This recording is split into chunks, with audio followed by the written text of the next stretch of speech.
Tonight on Primetime, Oman and Iran work out a temporary shipping corridor for the Strait of Hormuz as the United States increases economic pressure on Tehran and warns other countries against doing business with it. Is the strait finally open, and who really controls the flow of shipping? All that's to come.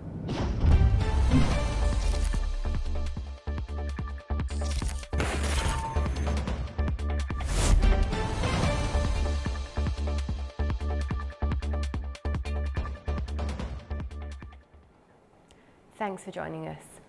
Iran and Oman have discussed a framework for a temporary shipping corridor in the Strait of Hormuz. The talks follow a visit to Tehran by Oman's foreign minister. The waterway is nearing 6 months under blockade, with shipping traffic still far below normal. Many operators remain reluctant to use the strait because of the risk of attack and Iran's threat to seize blacklisted vessels. Turaj Shirarilu has the latest. Iran's foreign ministry says Iran and Oman have agreed on implementing a joint project on a maritime corridor and to demine the waterway that links the Persian Gulf and the Gulf of Oman, namely the Strait of Hormuz. The agreement came after Iranian Foreign Minister Abbas Araghchi and his Omani counterpart Badr al-Busaidi met in Tehran on Tuesday. According to a ministry statement, they discussed a phased framework that included establishing a temporary joint shipping corridor. The statement added that technical consultations will continue to decide on a permanent route, the future administration of the strait, and a mechanism for exchanging information, traffic management, and providing navigation services at the narrow waterway. Araghchi said that Iran's commitment to peace and stability is matched by a steadfast diplomacy with its neighbors. He made the comment on X after his meeting with Oman's foreign minister and a phone call with Pakistani Army Chief Asim Munir following his visit to Tehran on Monday. He also held a separate phone call with Qatar's foreign minister Mohammed Al Thani, which according to official sources focused on the latest regional developments and joint efforts to establish peace and security in the region. The diplomatic encounters in Tehran early this week were hit by Washington's announcement of increased sanctions. Foreign Ministry spokesman Ismail Baqai slammed this move in a post on X, branding the U.S. economic war against Iran as an attack on the national sovereignty of all countries and an assault on the right of all nations to self-determination. Turaj Shirarilu from Tehran for A News. The US is escalating its economic war on Iran, but has not said who new sanctions would target. Here's more. Washington is expanding economic pressure on Tehran, announcing new sanctions and warning countries and companies that continue doing business with Iran they could face penalties. Britain backs the US approach, while Qatar says it will only support internationally approved sanctions. Alongside Pakistan, Doha is calling for diplomacy as the only way to resolve the crisis. Qatari Foreign Ministry spokesperson Majid Al-Ansari says further escalation would harm the entire region and urged a return to negotiations. Regardless of whether new sanctions are imposed or the previous situation persists, what matters to the state of Qatar is the resumption of shipping in the Strait of Hormuz. This requires a diplomatic solution that yields a positive outcome. Qatar says contacts with both Washington and Tehran are continuing as mediators work to bring the two sides back to talks. US officials say no new military strikes against Iran are expected in the near term, with the focus shifting to economic and maritime pressure. Despite ongoing tensions, the United States has begun returning some diplomatic personnel to Middle Eastern missions that were reduced during the crisis. At the same time, public support for the war in the US has declined, with polling showing lower approval of the conflict and President Donald Trump ahead of November's congressional elections. Joining us now is Dr. Mark Merovitz, professor at the State University of New York's Maritime College.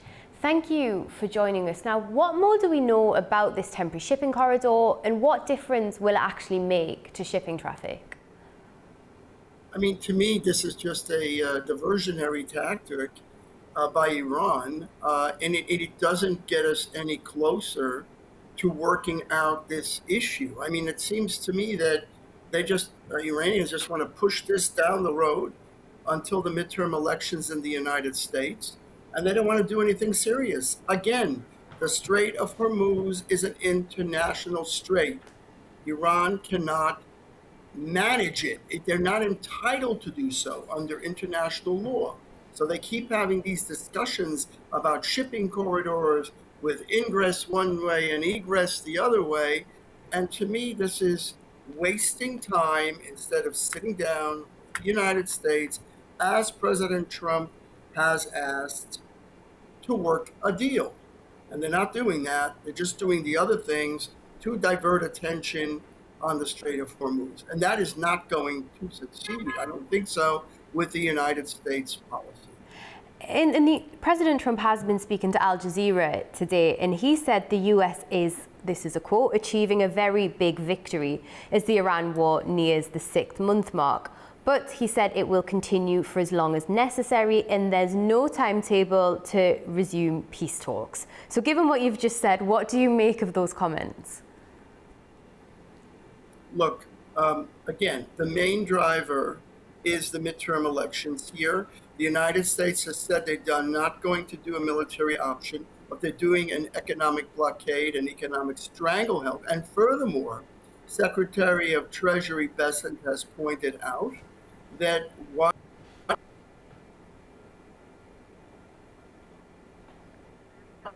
is relevant, making the Strait of Hormuz irrelevant, and everybody doing workarounds to do pipelines and land shipments and other possible ways to move the oil and gas out of the region. And it's only Iran hurting themselves. Now, 80% plus of those resources go to China.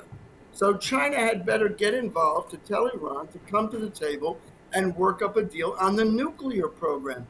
That was the original deal that President Trump has been asking about, which, as you can see, the Iranians don't spend any time talking about it because they figure they don't have to. As long as they can distract everybody with the Strait of Hormuz, they don't have to be serious about having talks on the nuclear thing. And so I think what President Trump is doing, making an economic blockade, it looks like that is going to be a very successful policy, which is tied also to the idea of demining, removing the mines in the Strait of Hormuz, and providing the way for shipping to continue is the way to proceed, and that's good for the world.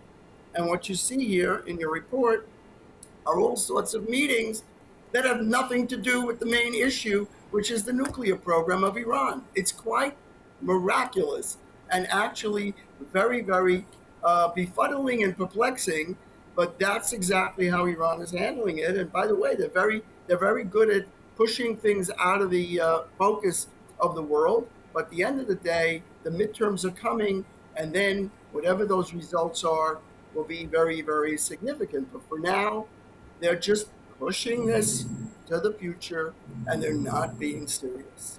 In speaking about the midterms, what does Trump's approval rating look like at the moment, and how much has that been impacted by the war with Iran? Look, I mean, your report indicated that the polls show that people in the United States are not in favor of this war. I mean, and I think that is a complicated thing because the problem you have is that the president hasn't always fully articulated what the purpose of the war was and how the war was going to go forward. Now he's ended the military war and he's doing economic blockade. So at the present time, I think the key factor really is not just the markets, but it's also very simple. When Americans go to the gas station and get gas, how much money does it cost? What is the per gallon price of gas? That is the main indicator of how these polls are going to go for the midterm elections. The House of Representatives, it looks like, that Trump and the Republicans will lose the House. That will be quite problematic for the president, because what's going to happen is if the Democrats take the House, they're going to start impeaching Trump for a third time. So I think there are a lot of moving parts here, and Iran so far has tried to distract everybody's attention from the real issues, but Trump at the same time is doing sort of the same thing because he's also trying to get ahead, get the shipping back, keep the gas prices down in the interim before the midterm elections. I think that we're really in a holding pattern right now. And how have the markets been reacting to news of this temporary agreement today? I don't know about the temporary agreement. That the polls and the markets are very, very shifting. I don't think we've seen the markets have gone down definitely whenever there was not very favorable news on what was going on. But the truth of the matter is, I think the markets and the business leaders are getting used to the fact that there are not going to be any big outcomes here. There's not going to be any big news coming out of here. Even with the economic blockade, the Iranians have been able to withstand the pressure so far of the military war and the economic blockade. So it's unlikely that we will see any precipitous changes, I don't think. Unless the price of gas goes way, way, way, way up, then that could have an impact. But right now, not a good situation, but not catastrophic yet on the economy side of the markets. And Israel's Prime Minister Benjamin Netanyahu has kind of echoed that sentiment. He said that he told President Trump recently that a diplomatic deal with Iran is not possible.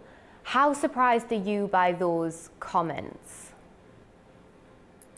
Well, I don't know how to take those comments. I mean, in other words, from the president's point of view, I think it is correct that as much as he has tried, President Trump, to work up a deal, he has a memorandum of understanding. He has sent his key aides to discuss this, the Pakistani mediators. He set up a whole structure. And where did we get that? All we got was Iran blockading the Strait of Hormuz. So, in actuality, it doesn't look like a diplomatic deal is possible, but maybe if the economic blockade succeeds, maybe the Iranians will come to the table and talk about the one issue that President Trump has emphasized, which is Iran's nuclear program. And so long as you don't focus on that, then the whole thing means nothing. Second factor, obviously, you're going to make a diplomatic deal. We're going to make it before the midterm elections. I hate to keep coming back to that, but that's the main timing thing that's sitting on the president's mind. And so in the meantime, is there a diplomatic deal possible between now and the midterms? I don't think Iran is going to make a diplomatic deal between now and the midterms. I don't think so. They don't feel the pressure to do that. Then what would be the benefit to them if they did it? It would just help the president in the midterms. And that's what they're holding kind of over President Trump's head. And as you mentioned, the dialogue coming out of Tehran is very much about the Strait of Hormuz. What do they say needs to happen before we see this waterway fully reopening? And what do you make of that? Well, I mean, I think that there needs to be a reality check on the part of Iran. I don't know if that's going to happen, because it may be that internally there are disagreements among the leadership in Iran and how to proceed with this.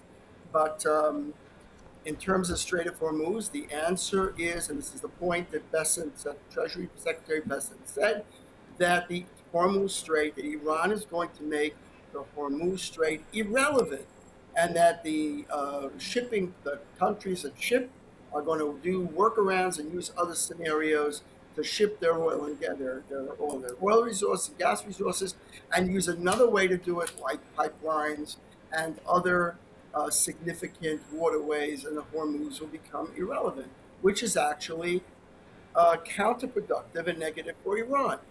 That's the president's strategy. It seems like a very, very workable strategy, but whether it has the impact on Iran, that's hard to know. Thank you very much for breaking all of that down. It's been a really interesting analysis then. Thank you, of course, for joining us on the programme this evening. It's a pleasure. After the break, we'll discuss an alternative route for oil exports from Kazakhstan as it reports major losses using the Caspian Pipeline Consortium. Don't go away.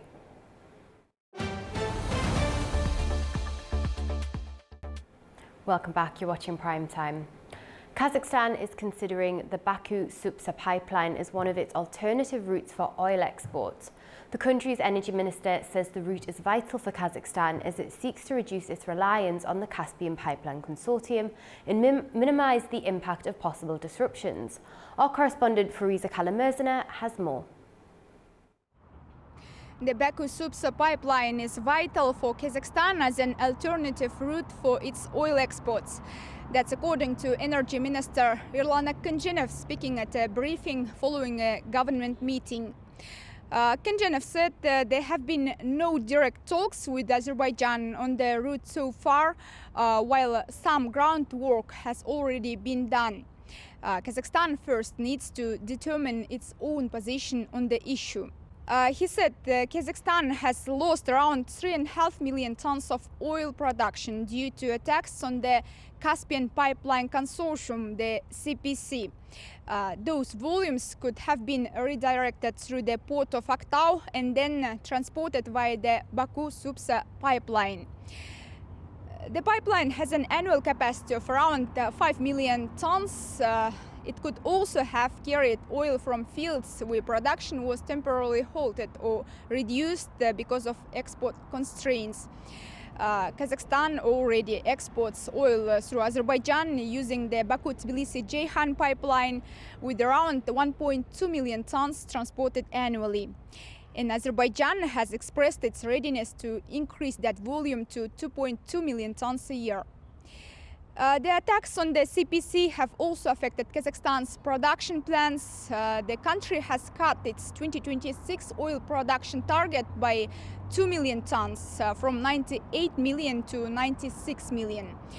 In July alone, the consortium was hit by at least 4 drone attacks. Kazakhstan had initially planned to maintain last year's production level of around 99.5 million tons and move closer to the 100 million ton mark. But the disruptions have forced the country to revise that target. Fariza Kalamurzina, Almaty, A News. Well, joining us now for more on this is Energy Security Specialist John Roberts. It's a pleasure to have you with us this evening. Now, we've been getting some figures from our correspondent there. Just give us a sense of how severe the situation is for Kazakhstan at the moment. It's very severe. It's severe both because they've announced that they've had to cut back by 3.5 million tons because of attacks on CPC. But that's not even the whole story. Because if you notice, in the last few days, there have been reports of Ukrainian drone attacks on the ozone storage depots in both Makhachkala and Samara. Now, what they were attacking were warehouses. But it's important to note that Makhachkala is a major destination for Kazakh crude, and so is Samara, via the Atero-Samara pipeline. So we are seeing threats to all three classic Kazakh systems to Russia for oil exports. So that's not good.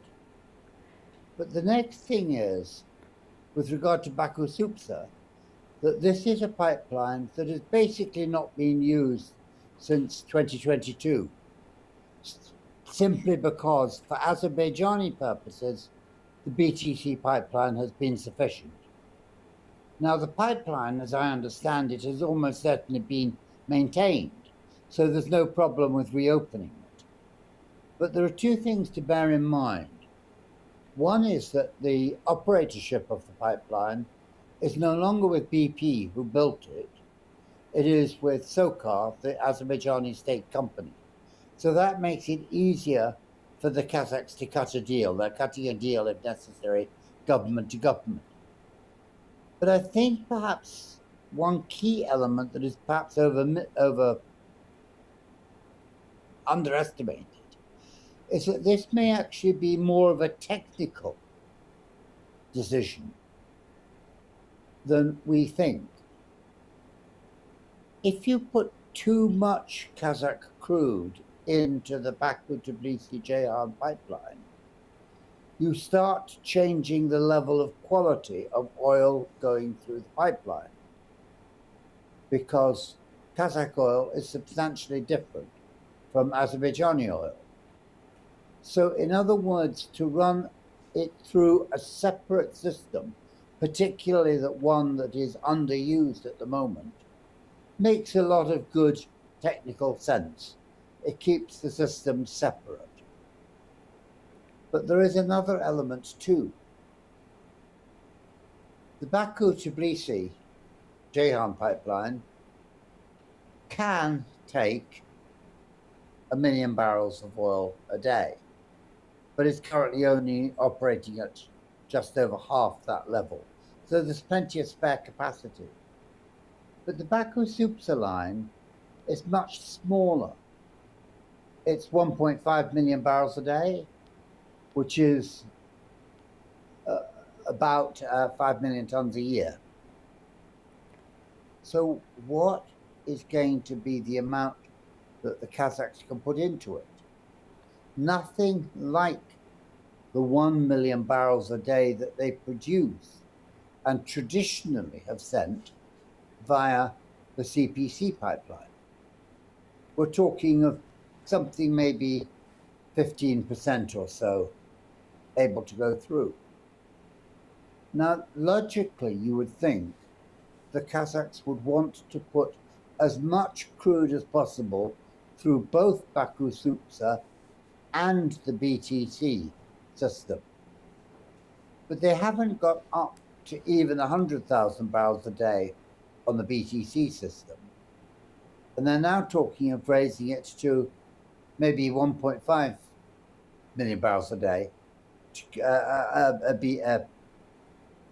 5 million tons a year, I'm getting my figures wrong, to go through Supsa. But how are they going to get that oil to Supsa? They probably just about can do it. There's probably enough tankers to carry it. Now, the port of Aktau is capable, I'll just finish, is capable of carrying 7.5 million tons. But that's probably above the amount of tanker traffic available. So there's a great shortfall if they really want to cut deep into the volumes that usually go through CPC. So just to put into layman's terms these figures, so Kazakhstan's revised its oil production plan for 2026 from 98 million to 96 million tons due to the impact of these attacks. How much of a loss is this? It's certainly a loss because it cuts into their export oil revenues by a little bit less than 10%, I would reckon. But that's always a significant figure when oil is your principal export earner. So that's important.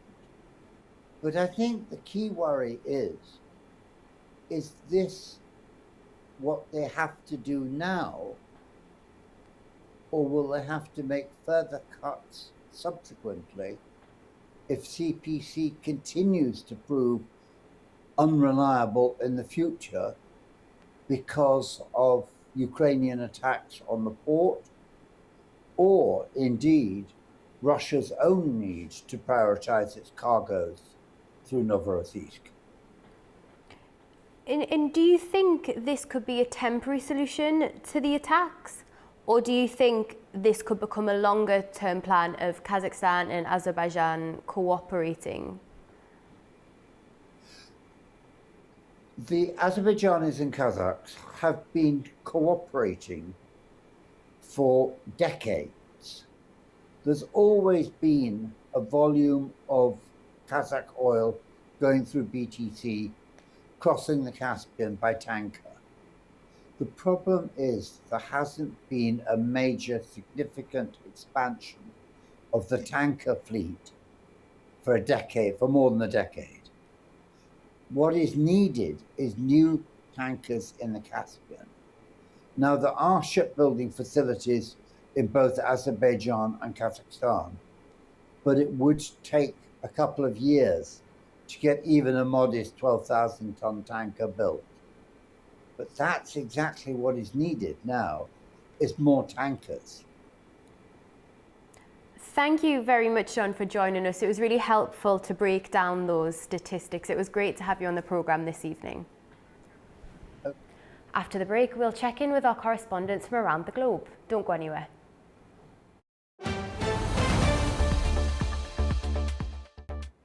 Welcome back, you're watching Primetime. A major shift is underway in Syria's security landscape. The Kurdish-led Syrian Democratic Forces says it has dissolved as an independent military force as it moves ahead with an agreement to integrate into Syrian state institutions. The development also has major implications for neighbouring Turkey, which has long viewed the group's main membership as a security threat. Adam Morrow reports from Istanbul.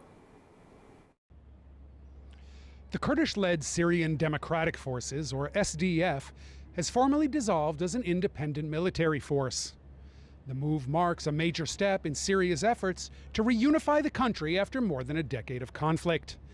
SDF commander Mazloum Abdi announced the decision on Tuesday evening. He said the group's mission had ended as an integration agreement reached with Damascus in January moves forward. The US-backed SDF was Washington's main local partner in its campaign against the ISIS terrorist group.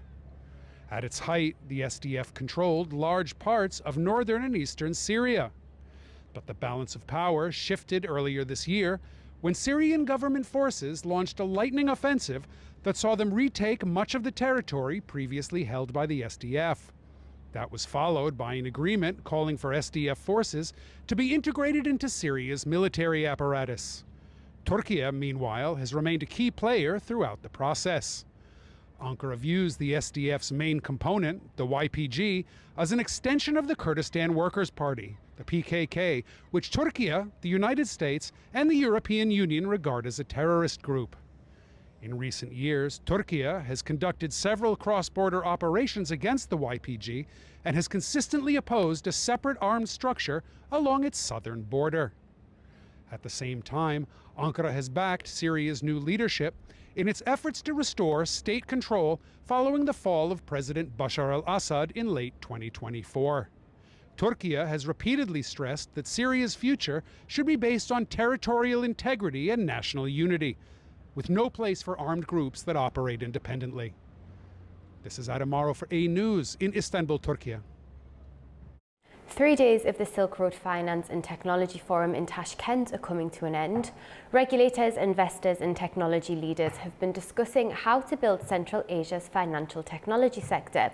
As the forum wraps up, the question is, what comes next for the region? Seva Rajapova reports from Tashkent. For 3 days, the forum has brought together financial and technology leaders from Central Asia and beyond. The discussion circled on digital finance, cross-border payments, Islamic fintech and investment. But as the forum comes to a close, the focus is shifting from what Central Asia could become to what needs to happen next. So what will it take to turn the region's fintech ambitions into actual growth? And we get that question in Japan as well, right? So we have very big fintechs in Japan, but they're not going global. And you will see the same thing here. You may have built something that is very successful within the context of Central Asia, but it may not be relevant outside of that context. So for a local company to go global, it will have to have something that typically is very simple and can resonate almost anywhere in the world. Like we have seen, for example, Revolut was a fintech that went global, but it typically is something simple that is universal, that makes that success, rather than something that is very customized and local. So Japanese fintech, same thing. We're still looking forward to see the first global fintech come from Japan, but it is a very vibrant market. So I would focus more on servicing the wider local market than trying to go to other markets, because it can sometimes be very challenging to be successful outside of your home market. Uzbekistan says it's linking its fintech ambitions to a broader investment strategy. The country says it has attracted $160 billion in foreign investment over the past decade, while its economy has grown more than 2.5 times. As the forum is expected to become an annual platform, the question ahead is not what Central Asia could be, but how much of this region will be realized by the time the region gathers again. Sivil Rajapova, Natik Mamedov and Khalid Aliyev reporting from Tashkent, Uzbekistan, A News. Germany has deported around 30 Afghan nationals back to Afghanistan on a charter flight from Leipzig-Halle Airport. That's according to German media. It comes as Berlin expands its deportation policy to include some Afghans without criminal records. Our correspondent Tamim Bahis in Kabul has more. According to Afghan news, German media reported that a charter flight left Haley Airport on Tuesday and later arrived here in Kabul, carrying around 30 Afghan nationals. A statement from the German Interior Ministry said that the deported men had largely been convicted of serious offences. The deportations are part of a tougher approach by German authorities towards Afghan asylum seekers who no longer have the legal right to remain in the country. However, Germany is now broadening the policy to include Afghans without criminal records whose asylum claims have been rejected or protection status withdrawn, with thousands of such cases reportedly under review by the country's migration authorities. Previously, Germany had suspended deportations after the Taliban takeover in August 2021, but resumed them in August 2024, initially for convicted criminals. But since then, the policy has expanded. Authorities maintain technical contact with Afghan officials to help facilitate returns, despite not formally recognizing the government. The issue remains controversial, with critics raising concerns about security and human rights for those returning to the country. Tamim Bahis in Kabul, A News. At least 14 newborn babies have been killed in a fire at a government-run hospital in Pakistan's capital, Islamabad. It's one of the country's deadliest hospital blazes in recent years. Mariam Zia reports from Islamabad. Just one baby was rescued after a blaze broke out early Wednesday at the Pakistan Institute of Medical Sciences Hospital here in Islamabad. They were inside the nursery on the 3rd floor of the mother and child hospital. Rescue officials say an air conditioning compressor apparently exploded inside the ward. 6 fire trucks and 4 ambulances were deployed as firefighters brought the flames under control. However, the scale of the deaths has also focused attention on safety in Pakistan's public hospitals. Building fires are common here, where safety regulations and building codes are often poorly enforced. Public healthcare facilities are also frequently under-resourced and overcrowded. At the PIMS hospital, a bereaved father says the ward had no proper fire security or exits. I wasn't even able to see my daughter, but the condition of the ward is bad. I've been going there for 8 days. The situation was absurd. My wife is in this building and is in much better condition. That building had no fire security, no proper exits. All doors were closed. Only one door was for us to visit our children. They kept the other doors locked because they feared we would come to see our children too often. Prime Minister Shehbaz Sharif has ordered an immediate investigation, saying those responsible must be identified and face the strictest action. An inquiry committee is examining the cause and see whether adequate safety measures were in place and how emergency teams responded. Mariam Zia, A News, Islamabad. After the break, we'll take a look at other top stories making the headlines today. Don't go anywhere.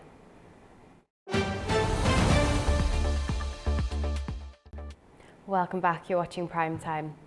A major logistics centre operated by Russian online retailer Wildberries has been destroyed in a drone attack. The strike comes as Ukraine expands its attacks on other major Russian e-commerce businesses. A massive fire has destroyed a Wildberries logistics centre in Russia's Tambov region after what officials described as a drone attack. Governor Evgeny Pervashov said around 100,000 square metres of the facility was on fire, an area equivalent to about 14 football pitches. He later said the logistics center had been completely destroyed by fire. 2 people were wounded in the overnight strike. Wildberries facilities have been targeted as part of a Ukrainian campaign since mid-July. And in recent days, the strikes have expanded to include its main rival, Ozon. The 2 companies dominate one of the fastest growing parts of the Russian economy, which is otherwise close to stagnation after 4.5 years of war in Ukraine. Ukrainian President Volodymyr Zelensky said Ukraine had struck 16 targets in Russia over the past day, including oil facilities, airfields, a missile unit, and military logistics. He said the strikes were aimed at raising the cost of the war for Russia. In the neighboring Lipetsk region, local authorities said a man and a 14-year-old were killed in a fire caused by a falling drone. And in Belgorod region, which borders Ukraine, authorities said a woman was killed in a drone attack.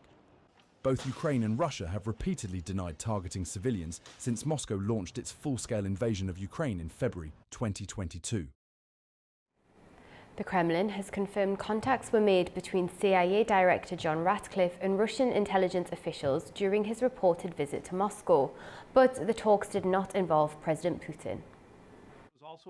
Director of the Central Intelligence Agency of US John Ratcliffe held talks with Russian intelligence officials during a visit to Moscow on Tuesday, according to the Kremlin, in a rare high-level contact between the 2 sides. Kremlin spokesman Dmitry Peskov confirmed the contacts but said Ratcliffe did not meet Russian President Vladimir Putin. I can only tell you that there were contacts between the special services. I can tell you that there were no meetings with the President of Russia. That is all I can tell you on this subject. Naturally, President Putin is briefed on everything immediately. Peskov declined to provide further details about the discussions. A US Air Force C-17 believed to have carried Ratcliffe landed in Riga on Tuesday after the reported trip to Moscow. The visit comes as Russia's war in Ukraine continues to shape security policy across Europe, with NATO members increasingly concerned about the threat posed by Russia and the need to strengthen their collective defense. Swedish Foreign Minister Maria Malmer Stenergard said Sweden's moderate party would seek to establish a Nordic-Baltic air defense shield if it wins the country's upcoming election. The moderate party will, if we win the election, work to create a Nordic-Baltic air defense shield, nordisk-baltisk luftvärnssköld på svenska. To succeed, we need to tie together our different air defense systems to enable rapid target identification and to combat threats more effectively. Creating a comprehensive protection throughout our region will require several layers of systems working together and sharing sensor data to detect and counter ballistic missiles, cruise missiles, drones, and other threats. Sweden joined NATO in 2024, 2 years after Russia's full-scale invasion of Ukraine prompted Stockholm to fundamentally reassess its security policy. The country is now increasing defense spending as part of a broader European effort to strengthen military capabilities and air defense. Canada is responding to new US tariffs with its own trade measures, targeting hundreds of American products. Ottawa says the move is aimed at protecting Canadian businesses and workers while launching billions of dollars in support for affected industries. Canada has announced retaliatory tariffs on more than 700 US products worth 27.6 billion Canadian dollars, or around 20 billion US dollars. The measures will take effect on September 8th and match the value of the latest US tariffs on Canadian goods, according to the Canadian government. Today I'm announcing that Canada will match the United States tariffs dollar for dollar, rate for rate. Effective September 8th, Canada will impose counter tariffs of up to 15, 25, or 50% on $27.6 billion in imports from the United States of America. For each product, our tariff would match the American tariff on the same type of Canadian good. The new duties will cover sectors including steel, aluminium, dairy products, agricultural equipment, electronics, and household appliances. Canada will also increase some existing tariffs on steel and aluminium products from 25% to 50%, while measures on US automobiles will remain in place. Alongside the tariffs, Ottawa announced a $7.5 billion Canadian dollar support package for businesses and workers affected by the trade dispute. The government says the program will provide financial assistance, loans and other support. And so our government is introducing a $7.5 billion package of new enhanced measures. So this package includes a lot of support through different agencies. So if you're a small business right now, you have to contact either your regional development agency or the BDC, which you're potentially already working with. The latest measures follow Washington's decision to impose 50% tariffs on selected Canadian imports after trade talks between the two countries broke down. Canadian officials say the counter-tariffs are designed to protect domestic industries and encourage consumers to support Canadian-made products. Ottawa says it will continue to defend Canadian economic interests while managing relations with its largest trading partner. The new tariffs mark another escalation in the trade dispute between Canada and the United States, with businesses on both sides watching the impact of the measures. Meta has reached a multi-billion-dollar settlement with 29 US states over alleged failings in child protection.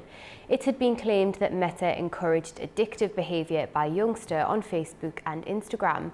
Meta has agreed to pay a maximum of $16 billion as part of the deal, according to filings at the court in California. The settlement also brings about changes for teenage users, including daily usage limits and nighttime blocks. The case formed part of a broader litigation alleging social media companies fueled a nationwide youth mental health crisis. Meta has denied any wrongdoing.